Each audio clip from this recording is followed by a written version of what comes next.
নজর রাখবো শেষ দফায় সব থেকে বেশি বাহিনী কলকাতায়। সপ্তম দফায় কলকাতায় 246 কোম্পানি বাহিনী, বারুইপুর পুলিশ জেলায় 160 কোম্পানি বাহিনী। অর্থাৎ শেষ দফায় কলকাতায়, অর্থাৎ সপ্তম দফায় সব থেকে বেশি বাহিনী 246 কোম্পানি বাহিনী, আর বারুইপুর পুলিশ জেলায় সেখানে 160 কোম্পানি বাহিনী। বিস্তারিত জানবো প্রতিনিধি সোমরাজ এই মুহূর্তে আমাদের সঙ্গে রয়েছেন। সোমরাজ, কোথায় কোথায় কত বাহিনী থাকছে? দেখো, সপ্তম দফার ভোটে অর্থাৎ শেষ দফার ভোটে সব থেকে বেশি আধা সেনা মোতায়েন করা হচ্ছে কলকাতায়।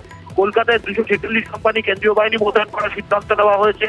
পাশাপাশি বারাসাত পুলিশ জেলায় 21 কোম্পানি, ব্যারাকপুর পুলিশ কমিশনারেটের অধীনে 81 কোম্পানি, বারুইপুর পুলিশ জেলার জন্য 160 কোম্পানি, বসিরহাট পুলিশ জেলার জন্য 116 কোম্পানি, বিধাননগর পুলিশ কমিশনারেটের জন্য 59 কোম্পানি, ডায়মন্ড হারবার পুলিশ জেলার জন্য 110 কোম্পানি এবং সুন্দরবন পুলিশ জেলার জন্য 114 কোম্পানি কেন্দ্রীয় বাহিনী মোতায়েনের সিদ্ধান্ত নেওয়া হয়েছে।